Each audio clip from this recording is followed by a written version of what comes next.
আলহামদুলিল্লাহ, সমস্ত প্রশংসা মহান আল্লাহর, যিনি আমাদেরকে আজকের এই জুমার নামাজে আদায় আশায় বসার তৌফিক দান করেছেন।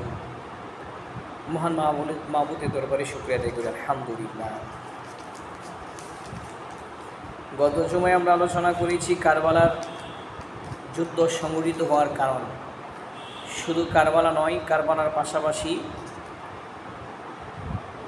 জঙ্গে সিফিন এবং জঙ্গে জামাল এবং কারবালা, এই তিনটা যুদ্ধ সংগঠিত হওয়ার পিছনে একটি কারণ ছিল। সে কারণটি হলো মুসলমানদের ভিতরে ঐক্য নষ্ট হওয়া।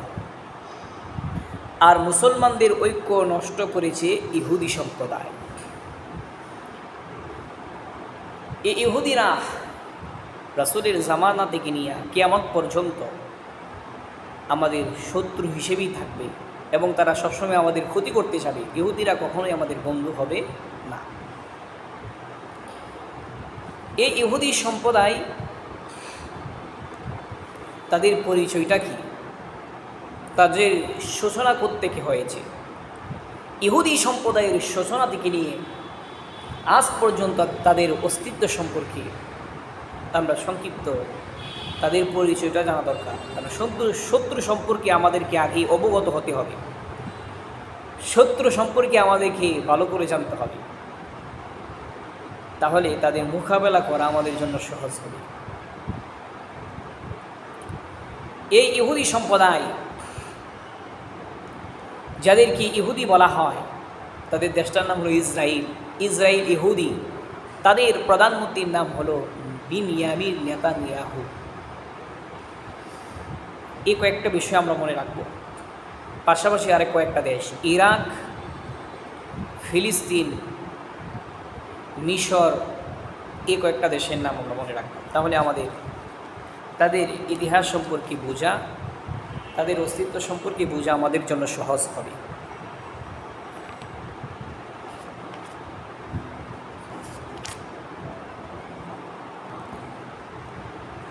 নবীদের পিতা আবুল আম্বিয়া যাকে বলা হয়, পয়গম্বর ইব্রাহিম আলাইহিস সালাতু ওয়াস সালাম,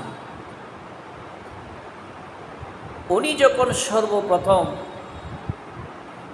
ইসলামের দিকে মানুষদেরকে দাওয়াত দিচ্ছিলেন, ওনার শহর ইরাকের বাবেল শহরে, সেখান থেকে তার পিতা তাকে এই দেশ থেকে বের করে দেন। পয়গম্বর ইব্রাহিম আলাইহিস সালাম তখন ইরাক থেকে সর্বপ্রথম বর্তমান যে ফিলিস্তিন, এই এলাকার মধ্যে আইসা সর্বপ্রথম বসবাস শুরু করছে। তো ইরাক থেকে এই ফিলিস্তিন আইসা বসবাস শুরু করেছে ওনার বড় স্ত্রী সারাকে নিয়ে। ইব্রাহিম নবীর দুই স্ত্রী, আর এক স্ত্রীকে নির্বাসন দেন কোথায়? মক্কাতে। হাজেরাকে মক্কাতে নির্বাসন দেয়। এই হাজেরার ঘর থেকে ইসমাইল নবী মক্কাতেই বসবাস করছিলেন। এই নবীর বংশের মধ্যেই, এটাকে কুরাইশ বংশ বলা হয়, এই বংশের মধ্যে আমাদের নবী মুহাম্মদ সাল্লাল্লাহু আলাইহি সাল্লাম জন্মগ্রহণ করেছেন। আমরা নবী মুহাম্মদের উম্মত, এই জন্য আমাদেরকে বনি ইসমাইল বলা হয়।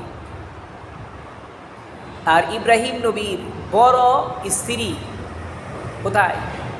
বড় স্ত্রী হলো ফিলিস্তিনে, বর্তমান ফিলিস্তিনে, সেখানে বসবাস করে ইব্রাহিম নবীর সাথে। তো ইব্রাহিম আলাইহিস সালামের বিবি সারার ঘরে যে সন্তানটা হয় তার নাম হলো ইসহাক, আরেক সন্তানের নাম ইসমাইল। ইসমাইল নবীর বংশ, এই বংশের মধ্যে আমাদের নবী মনে রাখতে হবে। আর বড় বিবি সারার গর্ভে যে সন্তানটা হয় তার নাম হলো ইসহাক। ইসহাক নবীকে নিয়া ইব্রাহিম আলাইহিস সালাম বাইতুল মুকাদ্দাস নির্মাণ করেন, আর ইসমাইলকে নিয়া কাবাঘর নির্মাণ করেন। কাবাঘর নির্মাণের 40 বছর পর বাইতুল মুকাদ্দাস নির্মাণ করা হয়। এ বাইতুল মুকাদ্দাস নির্মাণ করার পরে সেখানেই তারা বসবাস করেন, ইবাদত করেন। পয়গম্বর ইব্রাহিমের সন্তান ইসহাক, উনিও পয়গম্বর। ওনার এক ছেলের নাম তার ইয়াকুব, উনিও নবী। ইয়াকুব নবীর আরেক নাম হলো ইসরাইল। তার সন্তান, তার নাতিপুতি, তার বংশধরদেরকে বলা হয় বনি ইসরাইল। বর্তমানে যেটা ইসরাইল দেশ আছে, ইসরাইল। ইয়াকুব নবীর আরেক সন্তান নাম এহুদা। এই এহুদা ওনার নামকে কেন্দ্র করেই তাদের নামকরণ করা হয় ইহুদি। তাদের দেশের নাম ইসরাইল, ইয়াকুব নবীকে কেন্দ্র করে। আর ইয়াকুব নবীর ছেলে ইহুদাকে কেন্দ্র করে ইহুদি সম্প্রদায় তাদেরকে বলা হয়। তারা ফিলিস্তিনেই বসবাস করছিল, ইয়াকুব নবী এবং তার 12টা সন্তান। তার 12 সন্তানের মধ্যে সবচেয়ে ছোট সন্তানের নাম আবার বিনিয়ামিন, যেটা বর্তমান ইসরায়েলের প্রধানমন্ত্রীর নাম বিনিয়ামিন। এদের পরিচয় দেখবেন আস্তে আস্তে বুঝে আসতেছে। বনি ইসরাইল, বনি ইসরাইল নামে পবিত্র কোরআনে একটা সূরাও আছে। ইয়াকুব নবী থেকে নিয়ে ঈসা নবী পর্যন্ত যত নবী আসছে, এই সব নবী বনি ইসরাইলের হেদায়েতের জন্য আসছে। হাজার হাজার নবী আল্লাহ তাআলা এই বংশে দিয়েছেন, বনি ইসরাইলের নবী। এই বনি ইসরাইল তারা মুসলমান হিসেবে প্রথমে ছিল, আল্লাহর কাছে একমাত্র মুসলমান দল হিসেবে দুনিয়ার মধ্যে অবস্থান তাদের ছিল। এবং তারা বসবাস করত কোথায়? বর্তমান ফিলিস্তিনে। এই ফিলিস্তিন থেকে তারা কিভাবে চলে যায়, একবার চলে যায় আরেকবার আসে, একবার চলে যায় আবার আসে, এবং ধারাবাহিকভাবে অনেকবার তাদের এখান থেকে আসা যাওয়া হয়। এ বর্তমান ফিলিস্তিন থেকে তারা তাদের আরেকজন ভাই ইউসুফ আলাইহিস সালাম, আমরা তো সবাই জানি ওনার কাহিনী, ওনাকে কূপে নিক্ষেপ করা হয়। কূপ থেকে উনি মিশরে যায়। মিশরের ব্যবসায়ীরা তাকে এক মন্ত্রীর কাছে বিক্রি করেন। মন্ত্রীর স্ত্রী জুলাইখা তার প্রতি আসক্ত ছিল, এটা আমরা শুনেছি। জুলাইখার সাথে ইউসুফ নবীর যে একটা ঘটনা, সেই ঘটনার পরেই সেখানে প্রমাণিত হয়েছে যে ইউসুফ নির্দোষ। প্রমাণিত হওয়ার পরেও ইউসুফ আলাইহিস সালাতু ওয়াস সালাম ওনাকে জেলখানার মধ্যে বন্দি করে রাখে, যেন সবাই ওনাকে দোষারোপ করে যে উনি অপরাধী, এই জন্যই তো ওনাকে জেলখানার মধ্যে বন্দি করে রাখছে। এই জুলাইখার চক্রান্ত। এই জুলাইখার মতো আমাদের দেশে মানুষ অনেকেই দেখবেন চক্রান্ত করে, নির্দোষ আলেমদেরকেও তারা বন্দি করে রাখে। তারা বুঝাইতে চায় বন্দি করে রাখলেই মনে হয় দেশের জনগণ মনে করবে তারা অপরাধী।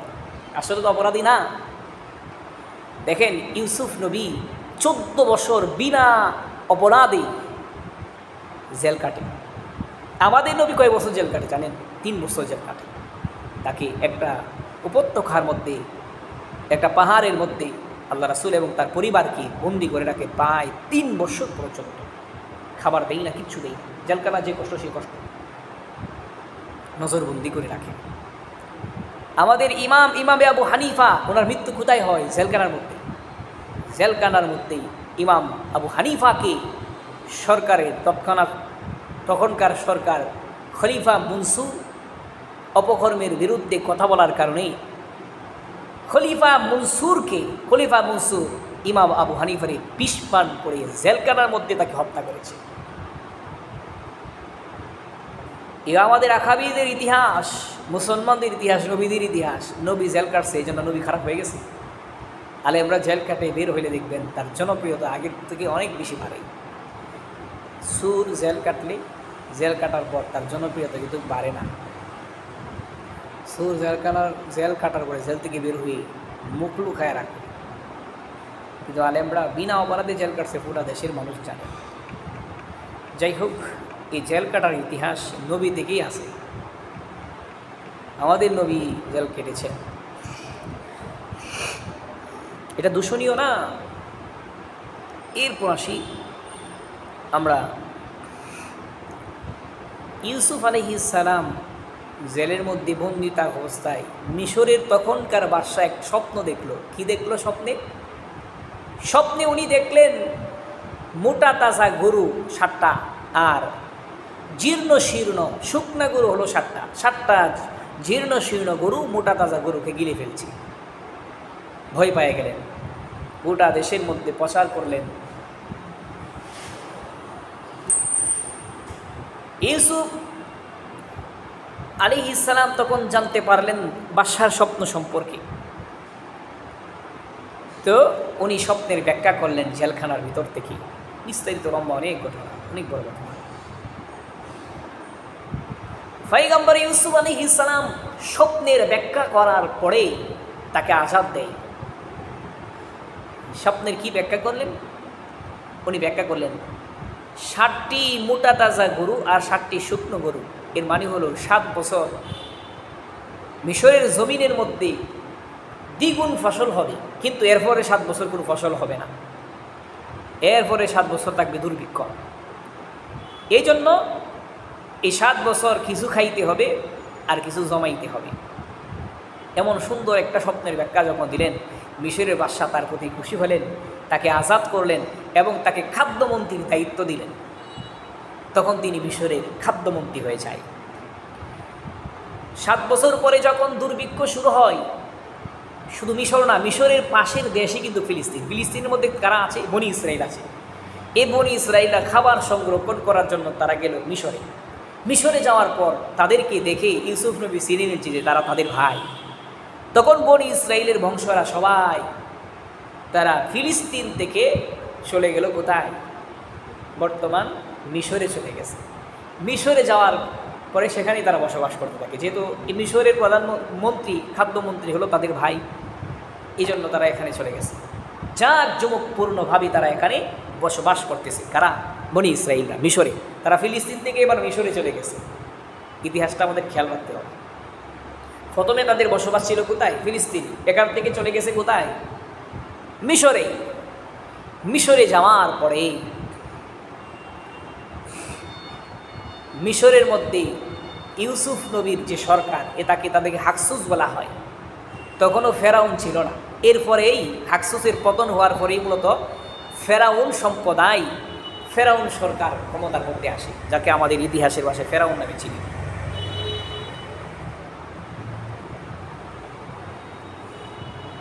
ইউসুফ নবীর মৃত্যুর প্রায় 150 বছর পর্যন্ত জাঁকজমকপূর্ণভাবে শক্তিমাত্রা নিয়ে তারা মিশরে বসবাস করে, তারা মন্ত্রী পরিবার।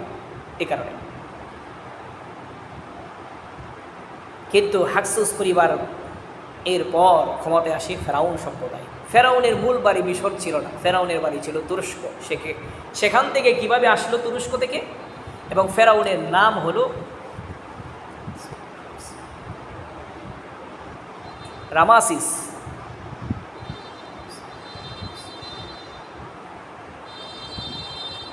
ফেরাউনের নাম ছিল রামাসিস। কাবুস আরেক নাম ছিল কাবুস, পিতামাতা নাম রাখছে কাবুস। কাবুস চিন্তা করে তুরস্কর মধ্যে কোনো টাকা পয়সা নেই, আমার অনেক টাকার মালিক হতে হবে। এরপরে সে তুরস্ক থেকে মিশরের উদ্দেশ্যে রওনা হলো। তার সাথে ছিল তার বাল্যকালের বন্ধু হামান। আসতে হামানের সাথে দেখা। হামান তখন জিজ্ঞাসা করে, কাবুস কোথায় যাও? কাবুস বলতে লাগলো, আমার অনেক টাকা পয়সা দরকার, কিন্তু তুরস্কের মধ্যে এমন টাকা পয়সা নাই। প্রচুর টাকা পয়সা কামাই করতে হলে মিশর যাইতে হবে। আমি মিশর যাই, আমারে নিয়ে যাও। দুই বন্ধু মিলে এবার রওনা হয়ে গেছে মিশরের উদ্দেশ্যে। রাস্তার মধ্যে হঠাৎ সে পিপাসার্ত হয়ে যায় তারা দুইজন। পাশে এক তরমুজ গাছ দেখতে পাই। হামান এবং কাবুস দুইজনে মিলে তরমুজ ক্ষেতের মালিকের কাছে গিয়ে পানিয়া চায়। তরমুজ ক্ষেতের মালিক তখন তাদেরকে বলে, ফ্রিতে এখানে কোনো কিছুই পাওয়া যায় না, তোমরা যদি তরমুজ ক্ষেতের ভিতরে কাজ করো তাহলে তোমাদেরকে আমি একটা তরমুজ দিতে পারি। তারা দীর্ঘদিন পর্যন্ত, দীর্ঘ সময় পর্যন্ত তরমুজ খেতে কাজ করার পর মালিক তাদেরকে তরমুজ দেয়। কাবুস এবং হামান বলতে লাগলো, তরমুজ খেতে কাজ করলে তরমুজ পাওয়া যায়, কিন্তু টাকা পাওয়া যায় না। এখানে থাকলে আমাদের কোনো লাভ হবে না, চলো আমরা মিশর পর্যন্ত পৌঁছায় যাই। দুইজনে মিলে মিশরে চলে যায়। মিশরে যাওয়ার পরে কাজ খুঁজতে লাগলো। হঠাৎ একদিন মিশরের খবরস্থানের দারোয়ান মিশরের মাঝখান দিয়ে একটা নদী বয়ে গেছে। এই নদীর পশ্চিম দিকে ছিল কবরস্থান, আর পূর্ব দিকে মিশরীরা বসবাস করত। মিশরের নীল নদীর পশ্চিম পাশে কবরস্থান, যেখানে পিরামিড বলা হয়, ওই পিরামিডের মধ্যে মানুষ মৃত ব্যক্তিদেরকে দাফন করা হয়। এজন্য কবরস্থানকে তারা পশ্চিমের দুনিয়া বলত। কবরস্থানের ভিতরে, কবরস্থানের দারোয়ানগুলার মধ্যে একজন দারোয়ান নিয়োগের বিজ্ঞপ্তি দেওয়া হয়। কাবুস তখন কবরস্থানের দারোয়ান পদে আবেদন করার পর তার চাকরি হয়ে যায়। দীর্ঘদিন চাকরি করার পর কাবুস দারোয়ানদের প্রধান হয়ে যায়, কবরস্থানের দারোয়ানদের প্রধান হয়ে যায়। যখন সে কবরস্থানের দারোয়ানদের প্রধান হয়ে যায়, নতুন নিয়ম করে, এই কবরস্থানের মধ্যে যারাই দাফন করবে আমাকে একটা স্বর্ণ মুদ্রা দিতে হবে। কিছুদিন পর মহামারী শুরু হয়। মহামারীর কারণে অসংখ্য অগণিত মানুষ মারা যায়।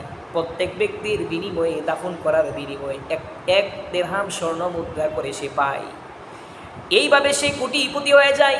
কাবুস যখন মহামারী শেষ হয়, তখন মিশরের প্রধানমন্ত্রীর নাম তার তৈমুরের কাছে গিয়ে বলে, এই 3 বছরের ভিতরে অসংখ্য মানুষ যারা মারা গেছে তাদের পরিবারদেরকে আমি সহযোগিতা করতে চাই। পরিবারের অসহায় গরিব মানুষদেরকে যারা মহামারীতে ক্ষতিগ্রস্ত হয়েছে তাদেরকে ডেকে আনা হলো। তাদেরকে ডেকে আনার পরে তাদেরকে কাবুস সাহায্য করলেন। উদ্দেশ্য হলো সাহায্য করে মানুষের, জনগণের মন জয় করা। এই উদ্দেশ্যে সে সফল হয়ে যায়। মানুষ তার হাতের সাহায্য পাওয়ার পরে জনগণ মনে মনে চিন্তা করে তাদের মধ্যে বলা বলি করতে লাগে যে এমন একজন কাবুসের মতো একজন ব্যক্তি যদি আমার দেশে প্রধানমন্ত্রী হয় তাহলে আমাদের আর কষ্ট করা লাগবে না। কিছুদিন পর প্রধানমন্ত্রী তৈমুর মারা যায়। এরই মধ্যে কাবুস মিশরের জনগণের কাছে জনপ্রিয়তা পেয়ে যায়, জনপ্রিয় হয়ে ওঠে। জনগণ তখন তাকে দাঁড় করায় দেয় যে আপনাকে প্রধানমন্ত্রীর পদে নির্বাচন করতে হবে। তখন কাবুস বলতে লাগলে, না না, আমি প্রধানমন্ত্রীর জন্য যোগ্য না। মনে মনে কয়, তোমাদেরকে সাহায্য সহযোগিতা করেছি প্রধানমন্ত্রীর পদ পাওয়ার জন্য। আর উপর দিয়া কয়, না না, আমি এই পদের জন্য যোগ্য না। জনগণ তাকে দাঁড় করায় দেয়। বিপুল ভোটে কাবুস নির্বাচিত হয়ে যায়। প্রধানমন্ত্রীর পদ পাওয়ার পর কিছুদিন, কয়েক বছর পরে মিশরের বাদশাহ মারা যায়। কাবুস তখন জনগণকে বলতে লাগলো, মিশরের বাদশাহ মারা গেছে, এ বাদশার পদে কাকে দেওয়া যায়? আর কাউকে দিতে হবে না, আপনি নিজেই বাদশাহ হয়ে যান। কাবুস যখন প্রধানমন্ত্রী থেকে বাদশাহ হয়ে যায়, বাদশাহ হয়ে যাওয়ার পরে জনগণকে বলতে লাগলো, আমি বাদশাহ হয়ে যাওয়ার, প্রধানমন্ত্রী থেকে বাদশাহ হয়ে যাওয়ার পরে বাদশার পদটা তো শূন্য হয়ে গেছে, এই পদে কাকে বসানো যায়? তুমি যারে ইচ্ছা তারে বসায় দাও। এবার বন্ধু হামান, যাকে তুরস্ক থেকে নিয়ে আসছিল ফেরাউন, তার বাল্যবন্ধু হামানকে প্রধানমন্ত্রী বানায় দেয়। নিজে হলো দেশের বাদশাহ, আর তার বন্ধু হামান হলো প্রধানমন্ত্রী। দুইজন মিলে এবার দেশ চালাইতে শুরু করে দেয়। মিশর দেশটাকে দুইজনে মেরে লুটে পুটে খাইতে লাগলো। আর বিরোধী দল ছিল বনি ইসরাইল, আগে থেকেই যে বসবাস করতো বনি ইসরাইল, তাদেরকে এবার বিনা অপরাধে অত্যাচার শুরু করে দেয়। কাবুসের রাজ দরবারের মধ্যে বিশাল এক গণকের দল ছিল। 400 লোক বিশিষ্ট গণকের একটি বিশাল দল ছিল। তারা গণকের বিশ্বাসী ছিল। গণকেরা ভবিষ্যৎবাণী করত, মিশর সম্পর্কে ভবিষ্যৎবাণী করত, শয়তানের ভবিষ্যৎবাণী করত। একজন গণক একদিন বলতে লাগলো, বাদশাহ, আপনার ধ্বংসের কারণ হবে, আপনি এবং আপনার রাজত্বের ধ্বংসের কারণ হবে বনি ইসরাইলের একটা সন্তান। বনি ইসরাইলের একজন সন্তান, একজন ছেলে সন্তান, সে 3 মাসের ভিতরেই এই পৃথিবীতে তার আগমন ঘটবে। বলো কি করা যায়? হত্যা করেন। 3 মাসের ভিতরে যত শিশু পুত্র সন্তান জন্মগ্রহণ করবে বনি ইসরায়েলি তাদেরকে হত্যা করে ফেলেন। কাবুস যখন হুকুম দিল সব মানুষদেরকে হত্যা কর, কাবুসের হুকুম পেয়ে তার বাহিনীরা 3 মাস পর্যন্ত বনি ইসরায়েলের যত সন্তান ছিল নবজাতক ছেলে সন্তানদেরকে হত্যা করে ফেলত। এভাবে তাফসীরের কিতাবের মধ্যে আসছে 30,000, কেউ বলে 90,000, কেউ বলে 60,000, প্রায় 90,000 পুত্র সন্তানকে কাবুস হত্যা করে ফেলে। এর মধ্যে গোটা বনি ইসরায়েল তার বিরোধিতা করতে শুরু করে দেয়।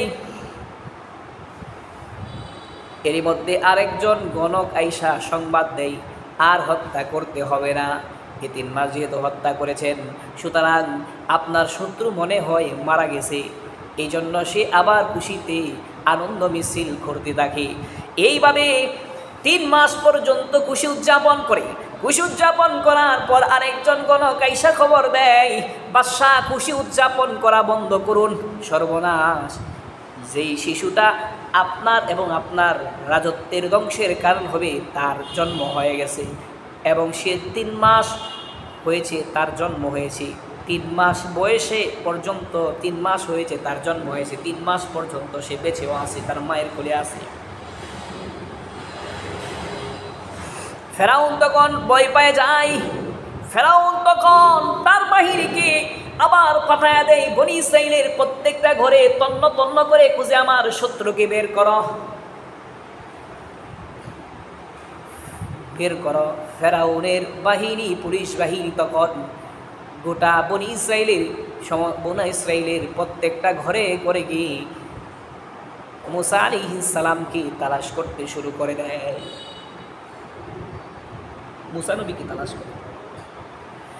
মুসা আলাইহিস সালামের বড় একজন ভাই ছিলেন, নাম তার মুসা আলাইহিস সালামের বড় বোন 11 বছর ছিল তখন, তার নাম ছিল মারিয়াম।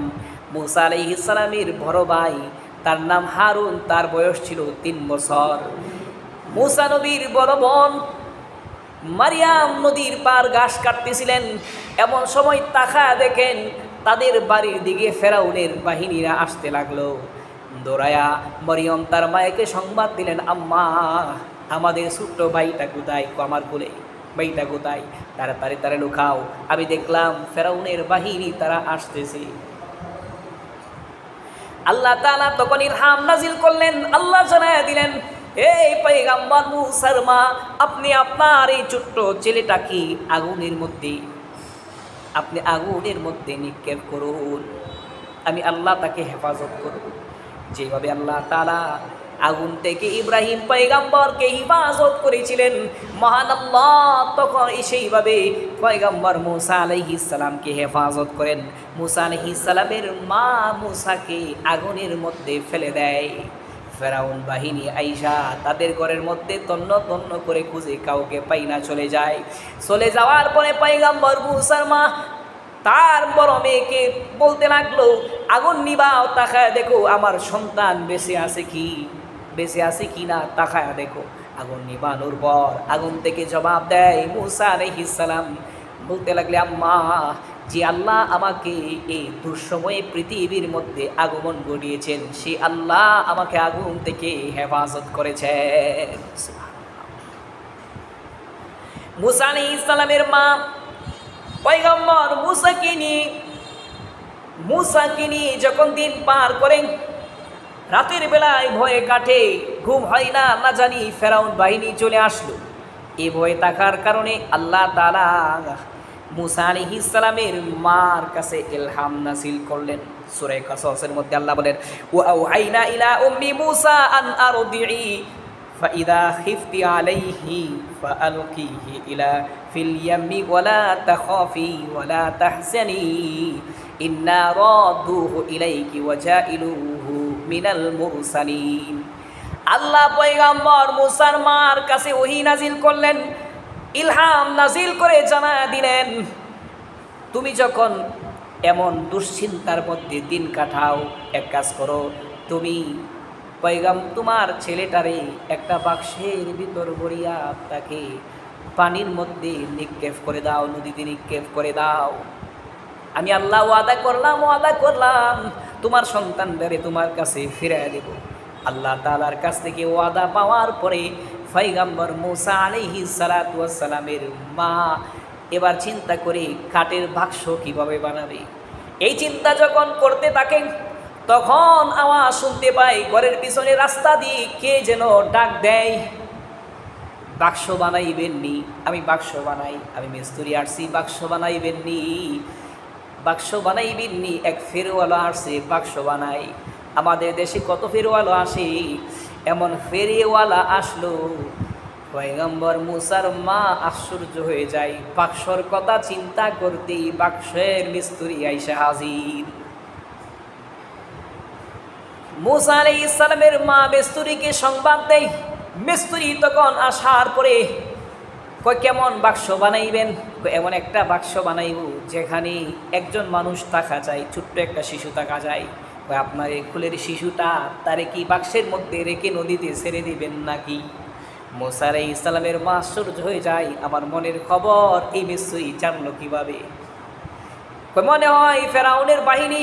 না না, অন্য একটা কারণে আমি বাক্স বানাইতে চাই। এক কাজ করো, তুমি আমাকে বাক্স বানায় দাও। কই খাট নিয়ে আসি। খাট লাগবে না, আমার ব্যাগ, আমার পিছনে ব্যাগ আছে। তার গলার কান্দের মধ্যে ব্যাগ ছিল, এই ব্যাগের ভিতরে যে কাঠ আছে এই খাট দিয়ে আমি বাক্স বানাইতে পারবো। কাঠ নিয়ে আসলেন। এবার বস্তা থেকে খাট বের করলেন। খাট বের করার পরে মিস্ত্রি এবার মূসা নবীর মাকে ডাক দিয়ে কয়, আপনি আমাকে এক গ্লাস পানি দেন। পানি আনার জন্য গেল মূসার মা। আইসা দেখে 1 মিনিটের ভিতরে পানি নিয়ে আসলো। পানি গেল ঘরের ভিতর থেকে গ্লাসে করে পানি নিয়ে আসলো। আশ্চর্য তাকায়া দেখেন পয়গম্বর মূসার মা আশ্চর্য হয়ে তাকায়া দেখেন এর মধ্যে মিস্ত্রি বাক্স বানানোর কাজ সম্পূর্ণ করে ফেলেছে। মূসার মা তখন বলতে লাগলো, এত তাড়াতাড়ি কিভাবে বাক্স বানাইলা? মিস্ত্রি তখন জবাব দেন, বাক্স বানানোর ক্ষেত্রে আমি খুব এক্সপার্ট, আমার বেশি সময় লাগে না, অল্প সময়ের ভিতরে আমি বাক্স বানায় দিতে পারি।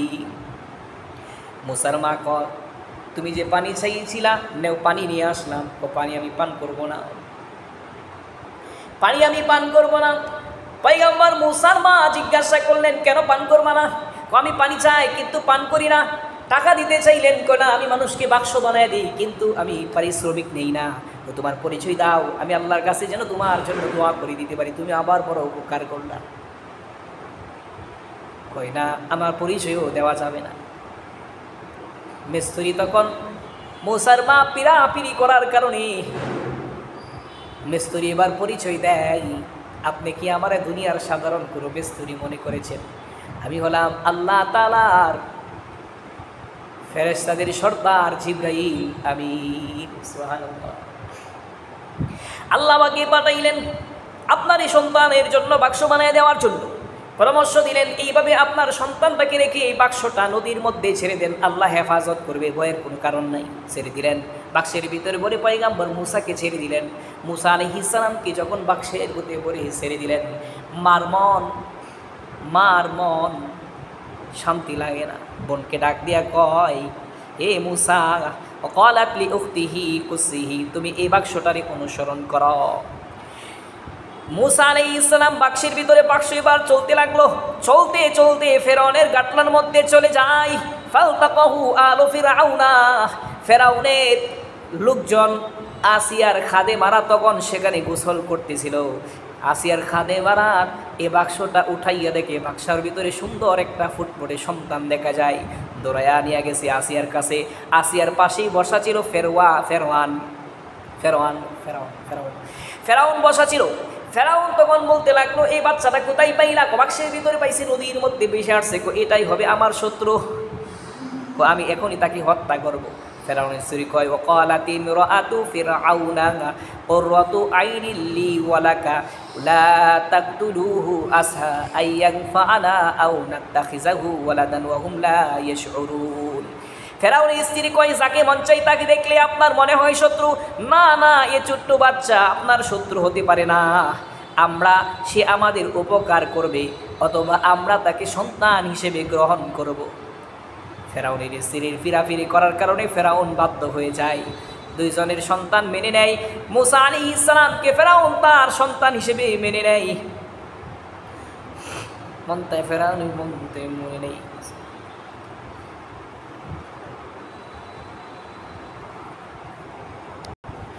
সন্তান হিসেবে মেনে নেওয়ার পরে পয়গম্বর মুসা আলাইহিস সালামের নাম তখন তারা জানে না। ফেরাউন কই, যেহেতু সন্তান গ্রহণ করলাম, সুন্দর একটা নাম দেওয়ার প্রয়োজন, তার নাম কি হইতে পারে? যে বাদীরা যে খাদেমারা তাকে বাক্স থেকে উঠায়া নিয়ে আসলো, খাদেমারা তখন কয়, আমরা একটা প্রস্তাব করি, আমরা তাকে যেহেতু মু আর সায়ের মধ্যে পাইলাম, হিব্রু ভাষায় তখনকার সময় তাদের ভাষা ছিল হিব্রু ভাষায় পানি বলা হয়, হিব্রু ভাষায় পানিকে বলা হয় মু, আর বাক্সকে বলা হয় সাহ।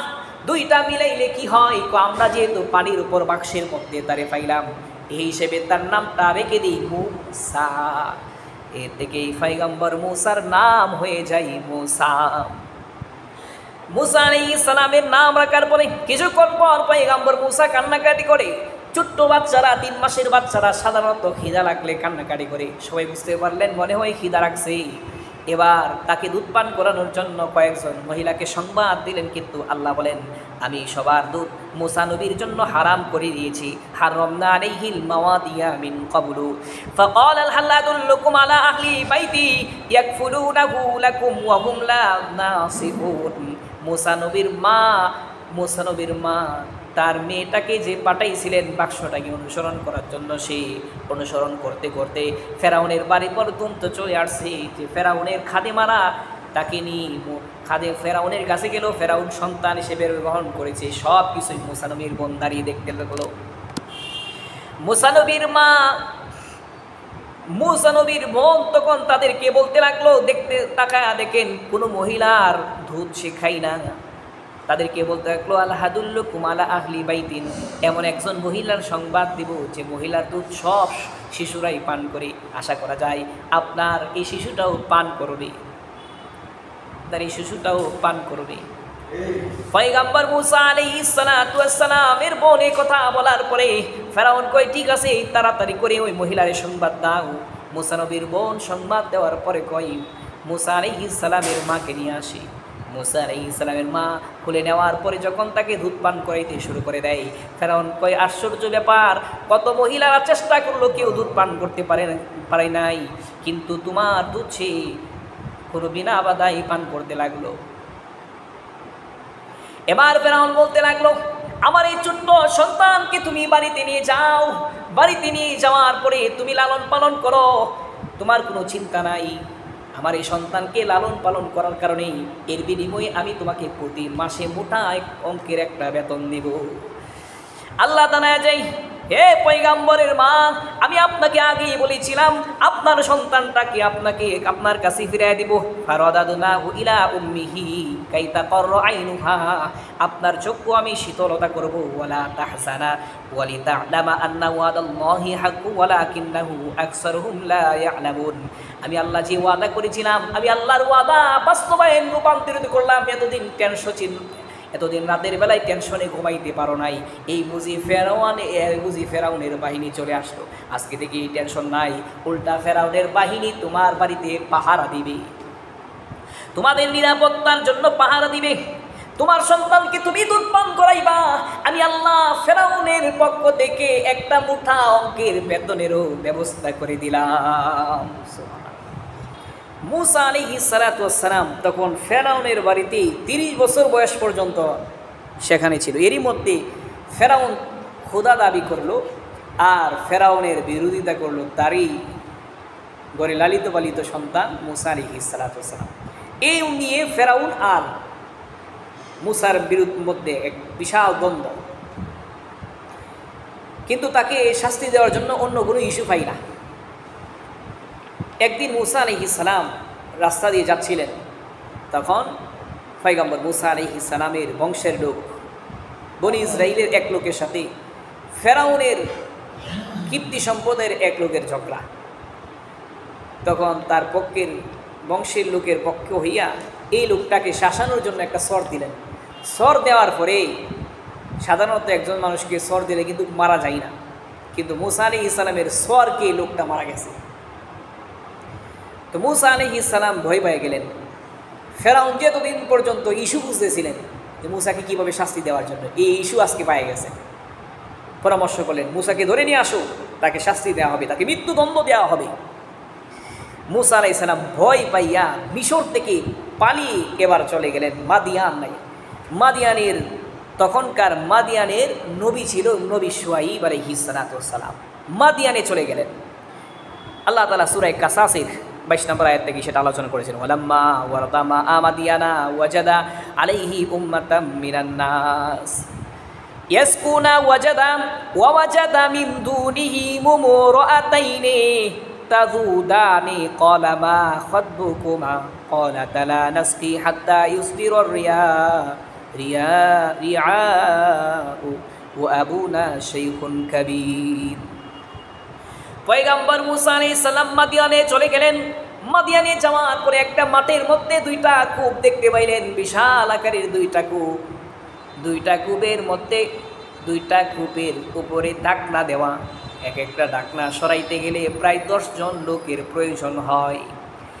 একটা ঢাকনা সরানোর পরে মানুষ লাইন ধরে সেখান থেকে তাদের পশুগুলোকে পানি পান করায়। কিন্তু মানুষের লাইনের বাইরে দূরে দাঁড়িয়ে আছে 2 জন মেয়ে, তাদের উটগুলোকে নিয়ে দাঁড়িয়ে আছে পানি পান করানোর জন্য। তারা সুযোগ পায় না, কারণ সমস্ত পুরুষেরা লাইন ধরে তাদের পশুগুলোকে পানি পান করায়। মুসা আলাইহিস সালাম দুইটা মেয়ের কাছে গিয়ে বলতে লাগলেন, তোমাদের কি হলো? কেন তোমরা লাইন ধরে তোমাদের পশুগুলাকে পানি পান করাও না? তখন 2 জন মেয়ে জবাব দেয়, আমাদের কোনো ভাই নাই, যে কারণে আমরা আসি। আবার আমাদের পিতা অনেক বৃদ্ধ, তিনিও আসতে পারবেন না। পুরুষদের লাইনে দাঁড়িয়ে আমরা পানি পান করানোর জন্য আমাদের পিতা নিষেধ করেছেন। এজন্য আমরা অপেক্ষা করি যতক্ষণ পর্যন্ত পুরুষরা তাদের পশুগুলোকে পানি পান না করাইয়া এখান থেকে যাবে, আমরা পান করাইতে পারবো না। আমরা সবার শেষে পানি পান করানোর জন্য দাঁড়িয়ে আছি। পাশে আরেকটা কূপ ছিল, ওই কূপের ঢাকনাটাও এত বিশাল বড় ছিল যে ঢাকনাটা সরানোর জন্য প্রায় 10 জন শক্তিশালী যুবকের প্রয়োজন। কিন্তু পয়গম্বর মুসা ওই কূপের কাছে যাওয়ার পরে ঢাকনাটাকে এক হাতে ধরাইয়া সরাইয়া দিলেন। 10 জন যুবকের কাজটা এক হাতে করে ফেললেন। এরপরে মেয়েদের উটগুলোকে নিয়ে আইসা ওই কূপ থেকে পানি পান করাইয়া দিলেন। পানি পান করানোর পর তারা চলে গেছে। তারা চলে যাওয়ার পরে তাদের পিতা শুআইব আলাইহিস সালাম জিজ্ঞাসা করে, কি ব্যাপার, তোমরা না প্রতিদিন অনেক দেরি করে আসো? মানুষ তাদের পশুগুলোকে পানি পান করানোর পরে তোমরা সবার শেষে পানি পান করায় আস্তে আস্তে সন্ধ্যা হয়ে যায়। আজকে কি হলো, গেলা আর চলে আসলা, কারণটা কি? মুসা শুআইব আলাইহিস সালামের 2 জন মেয়ে তখন মুসা নবীর সমস্ত ঘটনাগুলি খুলে বললেন। শুআইব আলাইহিস সালাম একজন মেয়েকে পাঠাইলেন, যাও গিয়ে তুমি এই শক্তিশালী যুবকটাকে নিয়ে আসো, আমি তাকে পুরস্কার দিতে চাই। এই কথা বলার পরে 2 জন মেয়ের একজন মেয়ে আসলেন। ফাজাআতু ইহদাহুমা তামশি আলা ইস্তিহইয়াইন ক্বালাত ইন্না আবি ইয়াদউকা লিয়াজজিয়াকা আজরা মা সাকাইতা লানা। 2 জন মেয়ের একজন মেয়ে আয়েশা বলেন, হে আগন্তুক যুবক, আমাদের পিতা তোমাকে ডেকেছেন, তুমি যে আমাদের পশুগুলোকে পানি পান করায় দিলা, এই জন্য তোমাকে পারিশ্রমিক দেওয়ার জন্য ডাকলেন। পয়গম্বর মুসা আলাইহিস সালামের পকেটে টাকা নাই, খাবারের ব্যবস্থা নাই। মনে করলেন আল্লাহ তাআলা এই উসিলা দিয়ে হইতে পারে আমাকে খাবারের ব্যবস্থা করে দিবেন। ফালাম্মা জাআহু ওয়া কাসা আলাইহিল কাসাসা ক্বালা লা তাখাফ নাজাউতা মিনাল কওমিজ যালিমিন। মুসা আলাইহিস সালাতু ওয়াস সালাম তখন শুআইব নবীর বাড়িতে যাওয়ার জন্য যখন রওনা হয়ে গেছেন, মেয়েটা আগে পথ দেখায় নিয়ে যায়। মুসা আলাইহিস সালাম শুআইব নবীর মেয়েকে ধমক দিয়ে বলেন, তুমি আমার পিছনে যাও। মেয়ে মানুষ, তুমি আমার সামনে কেন আটো? তুমি আমার পিছনে যাও। পিছন থেকে আমাকে ডাইনে যাওয়ার প্রয়োজন হইলে বলে দিবা ডাইনে যাওয়ার জন্য, বামে যাওয়ার প্রয়োজন পড়লে বলবা বামে যাওয়ার জন্য। তুমি আমার পিছন হাঁটবে, সামনে হাঁটতে পারবে না। এর থেকে আমাদের শিক্ষা হলো, বেগানা নারীর পিছন আমরা হাঁটা যাবে না।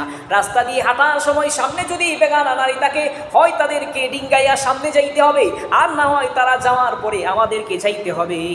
মুসা আলাইহিস সালামের এই শিক্ষায় আমাদেরকে দিয়ে গেছেন। মুসা আলাইহিস সালাম যখন পয়গম্বর শুআইব নবীর কাছে যাওয়ার পরে পয়গম্বর শুআইবকে ঘটনা করে বললেন, সমস্ত ঘটনা খোলার পর খুলে বলার পরে শোয়েব নবী বলেন, লা তাখাফ নাজাউতা মিনাল কওমিজ জালিমিন। আল্লাহ তোমাকে অত্যাচারী সম্প্রদায় থেকে, জালেম সম্প্রদায় থেকে হেফাজত করেছেন।